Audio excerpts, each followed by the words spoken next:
खरूज और उसका पहला बाब जो 22 आयत पर मुश्तमिल है। इसराइल के बेटों के नाम जो अपने अपने घराने को लेकर याकूब के साथ मिस्र में आए ये है: रूबिन, शिमोन, लावी, यहूदा, इश्कार, जबूलून, बनियामीन, दान, नफ्ताली, जद, आशर। और सब जाने जो याकूब के सुलब से पैदा हुई 70 थी। और यूसुफ तो मिस्र में पहले ही से था, और यूसुफ और उसके सब भाई और उस पुश्त के सब लोग मर पिटे। और इसराइल की औलाद बड़ोमंद और कसीरुल तादाद और फरावान और निहायत जोरावर हो गई, और वो मुल्क उनसे भर गया।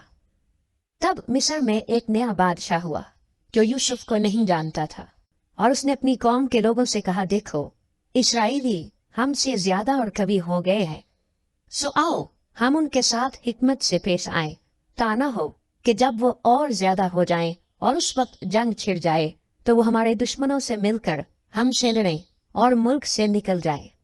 इसलिए उन्होंने उन पर बेगार लेने वाले मुकर्रर किए जो उनसे सख्त काम ले लेकर उनको सताए। सो उन्होंने फिरौन के लिए जखीरे के शहर पतोम और रमसेस बनाए, पर उन्होंने जितना उनको सताया वो उतना ही ज्यादा बढ़ते और फैलते गए। इसलिए वो लोग बनी इसराइल की तरफ से फिक्रमंद हो गए, और मिस्रियों ने बनी इसराइल पर तशद्दुद करके उनसे काम कराया, और उन्होंने उनसे सख्त मेहनत से गारा और ईंट बनवा बनवा कर और खेत में हर किस्म की खिदमत ले लेकर उनकी जिंदगी तल्ख की। उनकी सब खिदमतें जो वो उनसे कराते थे तशद्दुद की थी।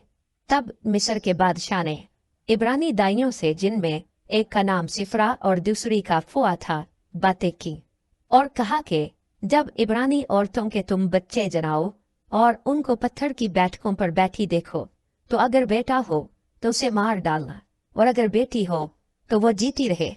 लेकिन वो दाइयां खुदा से डरती थीं, सो उन्होंने मिस्र के बादशाह का हुक्म ना माना, बल्कि लड़कों को जीता छोड़ देती थी।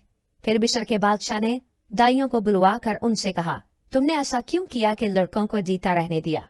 दाइयों ने फिरौन से कहा, इब्रानी औरतें मिस्री औरतों की तरह नहीं हैं, वो ऐसी मजबूत होती हैं कि दाइयों के पहुंचने से पहले ही जानकर फारिग हो जाती है।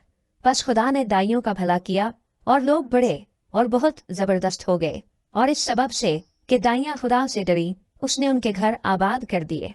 और फिरौन ने अपनी कौम के सब लोगों को ताकीदन कहा कि उनमें जो बेटा पैदा हो तुम उसे दरिया में डाल देना, और जो बेटी हो उसे जीती छोड़ना।